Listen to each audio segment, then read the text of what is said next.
AI에 전 세계가 쏟아붓는 돈 1000조 원이 넘어. 근데 이 돈잔치의 진짜 바닥에 뭐가 깔려 있는 줄 알아? 바로 전기야. AI는 말 그대로 전기 먹는 하마거든. 우리가 지난 6편에 걸쳐 찍은 에너지의 좌표, 그 핵심만 딱 모았어. 전기를 만들고, 나르고, 모으고, 아끼는 4개의 길목. 그리고 그 길목마다 한국이 어디에 서 있는지, 이 한 편이면 AI 시대의 돈이 어느 에너지로 흐르는지 그 지도가 머릿속에 그려질 거야. 3년 전에 7만 원대였던 효성중공업 주가가 지금은 320만 원이 넘어. 약 40배야.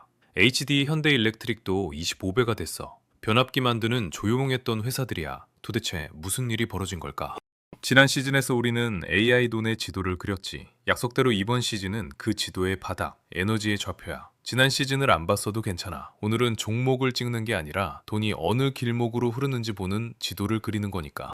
국제에너지기구는 2030년이면 이게 2배, 945테라와트시가 된다고 봐. 어느 정도냐면 일본이라는 나라 전체가 1년 동안 쓰는 전기랑 비슷해. 전기 먹는 나라 하나가 새로 생기는 거야. 한 곳 크기를 볼까? 1기가와트면 큰 원전 한 기, 미국 75만 가구가 쓰는 전기야. 오픈AI의 스타게이트 텍사스 캠퍼스가 그 1.2배 규모고, 메타는 맨해튼 절반만한 부지에 최대 5기가와트짜리를 구상 중이야. 데이터 센터 하나가 도시 하나인 거지.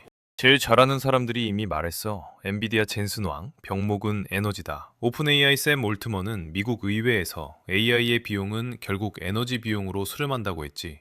전기를 수돗물이라고 생각해봐. 댐에서 만들어서 수도관으로 보내고 물탱크에 모아뒀다가 아껴 쓰는 시스템. 발전, 송전, 저장, 효율. AI는 이 수도 시스템에 갑자기 나타난 물 먹는 하마야. 자, 여기서 이번 시즌의 지도를 펼치자. 하마에게 물을 대는 길목은 딱 4개야. 만들고, 나르고, 모으고, 아끼고. 발전, 송전, 저장, 효율. 길목 둘, 송전, 수도관이야. 변압기와 전선. 지난 시즌에서 가장 먼저 돈이 몰린 부품이 HBM이었다면 이번 시즌의 그 자리가 여기야. 한국전력기기 세 회사가 이미 받아둔 주문. 그러니까 수주잔고를 합치면 30조 원이 넘어. 미국 초고압 시장에서 한국 없이는 계산이 안 나오는 구조가 됐지. 성적표부터 볼까? 올해 1분기 한국전력기기 세 회사가 나란히 분기 사상 최대 이익을 냈어. HD 현대일렉트릭은 영업이익률이 25%, 100원어치 팔면 25원이 남는 장사라는 뜻이야. 효성중공업은 미국에서 765kV, 그러니까 전기를 멀리 보내는 초고압 고속도로용 변압기를 설계부터 생산까지 할 수 있는 유일한 회사로 꼽혀. 올해 2월엔 한국전력기기 기업의 단일 계약 중 역대 최대인 약 8천억 원짜리 수주도 했어. 자, 그런데 여기서 한 박자 멈추자. 이 길목 주식들 이미 많이 올랐고 지금은 고점 대비 30% 안팎 내려와 있어. 실적이 사상 최대인데 왜 빠지냐고. 시장이 2, 3년 뒤의 기대까지 미리 가격에 붙여놨기 때문이야. 기대가 실적보다 먼저 달린 구간이 분명히 있어. 자, 하마가 이렇게 미친 듯이 전기를 마셔대. 그럼 첫 번째 질문은 당연히 이 물을 어디서 만드냐야. 근데 놀랍게도 답이 원전이었어. 빅테크가 멈춰 세웠던 원자력 발전소까지 되살려서 20년치 전기를 미리 예약하는 시대. 두 번째 좌표, 발전으로 가보자. 2만 원대였던 두산 에너빌리티가 한때 13만 원을 넘었어. 6배가 넘게 간 거지. 그런데 지금은 고점에서 40% 가까이 내려와 있어. 원전 기대가 끝난 걸까? 아니면 가격이 먼저 달렸던 걸까? 미국은 더 극적이야. 미니 원전 회사 뉴스케일은 사상 저점 기준 31배를 갔다가 지금 고점 대비 83%가 빠졌어. 샘 올트먼이 밀던 오크로도 70%가 빠졌고. 이상하지? 주가는 무너지는데 마이크로소프트도 구글도 아마존도 그리고 메타까지 원전 전기를 20년 단위로 묶고 새 원전 자리까지 선점하고 있어. 누가 맞는 걸까? 빅테크가 원전에 꽂힌 이유는 간단해. 바람과 태양광의 가동률이 20에서 30%대일 때 미국 원전은 92%야. 데이터 센터는 하루 24시간 돌아가는데 밤에도 흐린 날에도 똑같이 나오는 대규모 무탄소 전기는 원전이 대표적이거든. 미국이 최근에 지은 보글 원전 예산 140억 달러가 350억 달러로 불었고 7년이 늦었어. 공사 도중 시공사가 파산 보호까지 갔지. 서방에서 큰 원전을 짓는 건 이렇게 어려워. 그리고 중국. 작년에 전 세계에서 착공한 원전 10기 중 9기가 중국이야. 서방이 미니 원전 0기일 때 중국은 상업 미니 원전의 스위치를 올해 안에 올리려는 막바지 단계야. 르네상스의 절반은 사실 중국 이야기야. 한국의 원전 건설 기간은 과거 국제 분석 기준 평균 56개월, 세계 2위권 속도야. UAE 바라카에선 사막에서 4기를 지어내며 전 세계의 실력을 증명했지. 보글의 미국과 비교하면 아예 다른 종목의 선수야. 그 실력으로 2025년 6월 체코와 26조 원 본계약에 도장을 찍었어. 2029년 착공인데 잘 지으면 태물림 같은 후속 물량의 문이 열릴 수도 있어. 그리고 시청자 대부분이 모르는 조건이 하나 있어. 한국은 2025년 초 미국 웨스팅하우스와 분쟁을 끝내며 합의했는데, 언론 보도에 따르면 한국형 원전을 수출할 때마다 한 기당 1조 원대의 부담이 붙는 구조로 알려졌어. 공식 조건은 비공개야.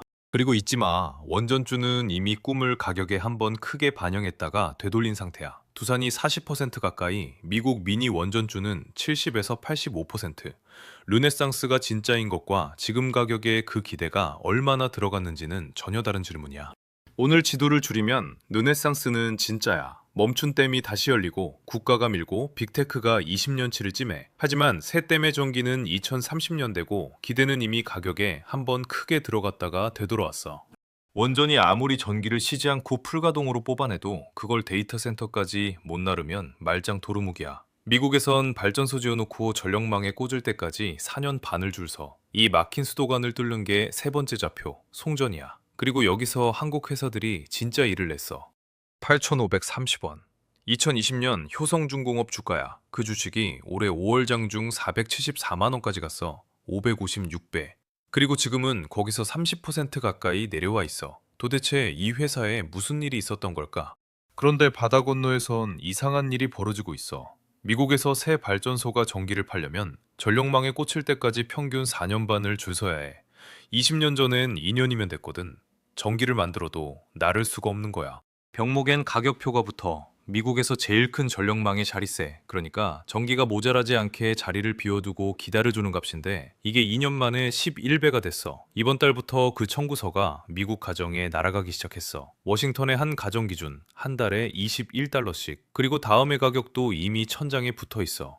식탁이 없으면 손님은 옆집으로 가. 지어본 경험 있고 품질 검증됐고 지금 당장 증설할 수 있는 옆집. 그게 한국 전력기기 회사들이야. 미국 의회가 변압기 공급 보고서를 따로 낼 만큼 이건 미국의 국가 어젠다가 됐어. 다만 이 좋은 그림엔 그림자도 3개 붙어 있어. 그건 뒤에서 보여줄게. 효성중공업의 무기는 멤피스 공장이야. 미국 땅에서 765kV 초고압 변압기를 만들 수 있는 유일한 공장. 첫 편에서 말한 8천억 수주가 여기서 나왔고 지금 공장을 몇 배로 키우는 중이야. 556배. 신화의 실체가 이거야. 변압기 1위 HD 현대일렉트릭은 1분기 신규 주문의 73%가 북미야. 미국이 전기를 못 날라서 울산 공장에 몇 년치 일감이 쌓인 거지. 근데 이 회사 불과 7년 전엔 2년 연속 적자였어. 이 대비를 기억해둬. LS 일렉트릭은 후발이지만 속도가 무서워. 초고압 변압기 수주 잔고가 1년 새 91% 늘었고 부산 공장 생산 능력을 3배로 키우고 있어. 4월에 주식을 5분의 1로 쪼갠 뒤 거래 첫날 2자릿수로 뛰었을 만큼 시장의 기대도 컸지. 마지막 그림자는 가격이야. 효성중공업 시총을 작년 순이익으로 나누면 약 58배야. 낙관적인 증권사조차 50배라는 숫자에 기대어 계산하고 있고 LS 일렉트릭은 주가가 증권가의 평균 눈높이를 이미 넘어서 있어. 물론 2년치 잔고가 미래이익을 예고한다는 반론도 있어. 그 판단이 갈리는 자리가 바로 지금 가격이야. 균형을 위해 하나 더. 6월에 같은 조정장에서 지난 편의 미니 원전주들은 70에서 83%가 빠졌어. 전력기기 빅3는 20에서 30% 안팎이야. 차이는 분명해. 여긴 분기마다 수천억씩 실제로 버는 회사들이거든. 다만 실적주는 가격에 의문이 붙는 순간 의외로 빨리 식는다는 것도 같이 기억해둬.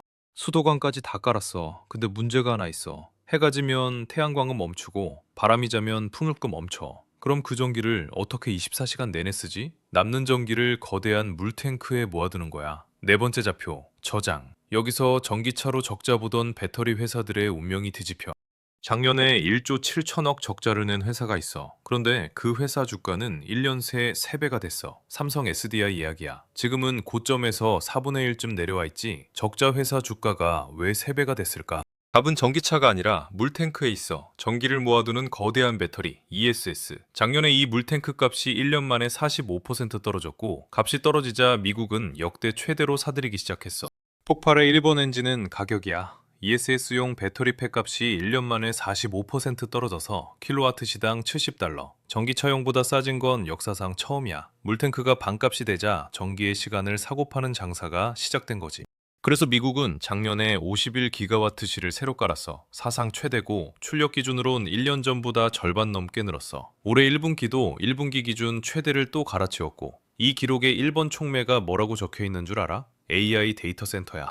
여기서 불편한 진실 하나. 이 물탱크 배터리 시장의 상위 7개 회사가 전부 중국이야. 합치면 점유율 83%. 한국 두 회사를 합쳐도 4%야. 잔치는 큰데 한국 몫은 아직 작아. 그런데 미국이 판을 바꿨어. 중국산 ESS 배터리 관세가 한때 합산 60% 가까이 치솟았거든. 올 초 미국 대법원이 일부 관세에 제동을 걸어 지금은 깎인 상태지만 핵심인 25% 관세는 그대로 남았고 보조금을 받으려면 사실상 중국 빼고 지으라는 조달 조건까지 더해졌어. 미국 물탱크의 대부분을 채우던 중국산이 비싸진 거야. 첫 편에서 말했던 LG 에너지 솔루션의 6조 원 테슬라 계약, 그 속사를 보자. 단일 계약으로 역대 최대, 연 매출의 23%짜리야. 공급사가 이례적으로 공개된 계약이기도 했지. 근데 중요한 게 하나 있어. 공급 시작은 내년 8월부터야. 이 장면이 상징적이야. 전기차가 안 팔려 세워뒀던 미국 공장 라인, LG와 GM의 합작 공장은 거기에 돈을 들여 기계를 바꾸고 휴직하던 직원 700명을 다시 불렀어. 만드는 건 전기차 배터리가 아니라 물탱크용 LFP야. 캐즘의 출구가 같은 건물 안에 있었던 거지. 그래서 증권가에선 이런 전망까지 나와. LG의 ESS 매출 비중이 작년 13%에서 올해 절반 가까이 갈 수 있다. 전기차를 추월할 수 있다는 거야. 배터리 회사의 주력 상품이 차에서 물탱크로 바뀌는 역전. 3사 주가를 끌어올린 엔진이 바로 이 기대야. 아까 말한 LG 흑자의 비밀 지금 까볼게. 작년 영업이익 1조 3,461억. 그런데 미국 생산 보조금을 빼고 단순 계산하면 3천억 적자야. 흑자의 진짜 주인이 미국 세법이었던 거지. 이 구조를 알아야 다음 숫자가 보여. 발전, 송전, 저장, 물탱크까지 다 채웠어. 근데 제일 빠른 저력이 하나 남았어. 하마가 먹는 물의 양 자체를 줄이는 거지. 같은 계산을 절반의 전기로 해내는 칩과 냉각 기술. 5번째 좌표, 효율이야. 근데 여기서 아주 불편한 진실이 하나 튀어나와. 2025년 1월 27일 엔비디아 주가가 하루에 17% 빠졌어. 시총 약 5,900억 달러, 우리 돈 800조 원대가 하루 만에 증발했지. 이유가 뭐였는 줄 알아? 중국의 한 AI가 같은 계산을 훨씬 싸게 해냈다는 소식이었어. 누가 맞았을까? 5개 분기가 지난 지금 엔비디아의 데이터 센터 매출은 1년 전보다 92% 늘어난 사상 최대야. 효율 쇼크는 수요를 죽이지 못했어. 절수 노즐을 달았는데 수도요금 고지서는 더 커진 거야. 이 이상한 시장이 오늘의 주인공이야. 그 300원의 정밀 밸브가 실리콘 카바이드와 질화갈륨이라는 전력 반도체야. 엔비디아가 이 생태계를 같이 만들 공식 파트너 명단을 발표했는데 미국, 대만, 일본, 유럽, 심지어 중국 회사까지 29곳쯤 올라 있어. 한국은 0곳이야. 이 빈칸 얘기는 조금 이따 정면으로 할게. 그 하나가 LG전자야. 언론 보도에 따르면 마이크로소프트의 차세대 AI 데이터 센터 냉각을 LG전자가 만든 것으로 알려졌어. 연간 수십억 달러 규모라는 관측까지 나왔지. 에어컨 만들던 회사가 세계에서 제일 비싼 건물에 냉방을 맡게 됐다는 얘기야. 근데 주가를 보면 이 길목의 성격이 보여. LG전자는 저점 대비 6배까지 갔다가 지금 고점에서 반토막 수준이야. 더 묘한 건 증권가의 평균 눈높이가 지금 주가보다도 한참 아래라는 거야. 시장이 미래를 너무 빨리 다 마신 걸 수도 있고 반대로 급등을 눈높이가 못 따라온 걸 수도 있어. 어느 쪽이든 기대와 검증의 간극이 숫자로 보이는 종목이지. 액침 냉각 쪽은 더 극적이야. 같은 테마로 묶이는 두 회사의 1년 성적이 플러스 236%와 마이너스 11%로 갈렸어. 차이의 핵심은 작년에 실제로 납품을 했느냐였어. 참고로 액침 유체의 국내 선두는 큰 회사의 흡수 합병돼서 따로 살 수 있는 종목 자체가 없어. 이 테마에서 시장이 사는 건 기술 보유가 아니라 계산서야. 세 번째 그림자는 가격 전쟁이야. 효율 반도체 실리콘 카바이드의 선구자였던 미국 회사는 작년에 파산 보호를 신청했어. 중국 추격이 웨이퍼 값을 3분의 1로 만들었거든. 지금 시장은 AI 데이터 센터가 실리콘 카바이드를 구원한다고 말하는데 그 엔비디아 명단엔 중국 회사가 이미 올라 있어. 미래가 와도 그 미래를 만들던 회사는 죽을 수 있어. 시즌 전체를 한 장으로 보면 원전편의 꽁주들은 70에서 83%가 빠졌고 송전편의 실적주들은 20에서 30%, 물탱크편의 배터리는 그 사이였지. 효율편은 8에서 49%로 종목 간 격차가 네 길목 중 제일 커. 꿈의 농도가 아니라 계산서의 유무가 갈랐기 때문이야. 자, 이렇게 네 개의 길목 지도를 다 그렸어. 발전, 송전, 저장, 효율. 근데 마지막에 아무도 피할 수 없는 질문이 남아. 이 수백조짜리 잔치, 어디까지가 진짜고 어디부터가 거품일까? 시즌의 마지막, 거품 점검이야. 지난 한 해 전 세계가 AI에 부은 돈이 우리 돈으로 1,000조 원이 넘어. 그런데 한 연구에 따르면 AI에 투자한 기업의 95%가 아직 손익에 잡히는 성과를 못 냈대. 1,000조를 부었는데 장부에 들어온 수익은 거의 없는 거야. 이게 오늘의 질문이야. 결론부터 말할게. 물은 진짜로 흘러. 전기도, 일감도 실제로 늘고 있어. 거품은 물에 있는 게 아니라 그 물값을 매기는 고지서에 있어. 실수요는 진짜고 거품은 회수와 밸류에이션과 회계에 있다. 이게 오늘 저울의 눈금이야. 한국으로 와볼까? 전기를 실어 나르는 변압기 회사들 그 빅4의 수주 잔고를 합치면 33조 원, 무려 5년치 일감이야. 효성중공업 판권 매출이 작년에 6조 원에 가까웠고 이건 기대가 아니라 계약서에 박힌 진짜 일감이야. 이게 AI가 어떻게 돈을 버냐는 질문의 답이야. 쓴 만큼 토큰으로 과금하는 경제. 실제로 구글의 클라우드 매출은 올해 1분기에 63% 늘었고 오픈 AI의 연 환산 매출도 250억 달러를 넘어섰어. 회수가 0이라는 그 연구와는 또 다른 그림이지. 돈 버는 길 자체는 분명히 열려 있어. 신호둘, 돈이 도는 모양. 엔비디아가 오픈 AI에 100조 원 넘게 투자하기로 했는데 오픈 AI는 그 돈으로 데이터 센터를 짓고 엔비디아 칩을 사. 돈이 바깥에서 들어오는 게 아니라 자기들끼리 돈다는 지적이 나와. 닷컴 끝물에 봤던 그 모양이지. 다만 그 끝단에서 토큰이 진짜 팔리면 순환과 실수요는 같이 갈 수도 있어. 신호 5, 가격표.